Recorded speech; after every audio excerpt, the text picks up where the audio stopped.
दोस्तों, legal and legal में एक बार फिर से आपका स्वागत है। भारत के उच्चतम न्यायालय द्वारा हालिया अपने एक महत्वपूर्ण आदेश में कहा गया है कि यदि किसी अभियुक्त से तलाशी के दौरान पुलिस द्वारा या विवेचक द्वारा कोई भौतिक वस्तु प्राप्त कर ली जाती है जो वह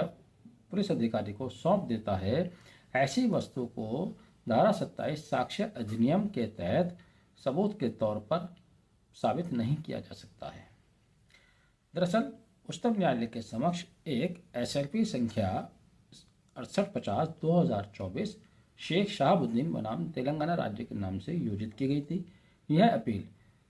अपीलांट द्वारा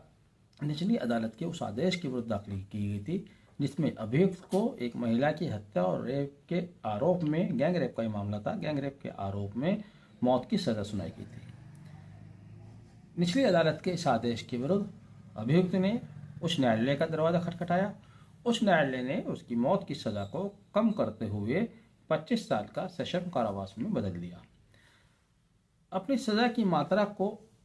चैलेंज करते हुए अभियुक्त द्वारा उच्चतम न्यायालय के समक्ष याचिका दायर की गई। उच्चतम न्यायालय ने, सुप्रीम कोर्ट ने हालांकि सजा को तो कम नहीं किया, लेकिन अपने आदेश में यह माना कि यदि किसी अभियुक्त द्वारा कोई भौतिक वस्तु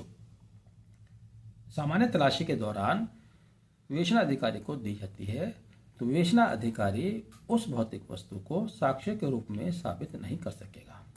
उच्चतम न्यायालय का, सुप्रीम कोर्ट का साफ कहना था कि धारा 27 का आवश्यक तत्व यह है कि जिस वस्तु को खोजा गया है उसके छुपाने का तथ्य भी होना चाहिए।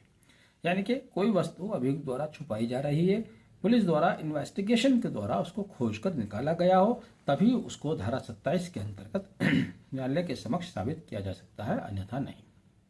यानी कि इसको यूं समझिएगा, जो उच्चतम न्यायालय ने कहा, सुप्रीम कोर्ट ने साफ साफ कहा कि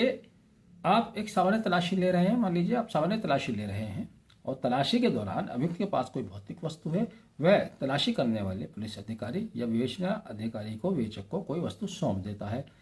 अब चूंकि वह वस्तु वांछित नहीं थी, उस वस्तु को विशेष रूप से तलाशा नहीं जा रहा था, अभियुक्त द्वारा खुद निकाल के वह भौतिक वस्तु विवेचना अधिकारी को दी गई है, तो ऐसी वस्तु को धारा 27 साक्ष्य अधिनियम के तहत न्यायालय के समक्ष साबित नहीं किया जा सकता। यह मामला एक महिला के साथ गैंगरेप और उसकी हत्या से जुड़ा हुआ था, जिसमें अभियुक्त के विरुद्ध 302, 376D व धारा 34 व SC/ST एक्ट की धारा के तहत सजा सुनाई गई थी। अभियुक्त द्वारा अपनी दोष सिद्धि के विरुद्ध न्यायालय का दरवाजा खटखटाया गया था, लेकिन जैसे कि मैंने पहले बताया, सुप्रीम कोर्ट द्वारा उसकी सजा में तो कमी नहीं की गई, लेकिन यह बताया गया कि किसी व्यक्ति द्वारा केवल, पुलिस द्वारा केवल तलाशी लेने पर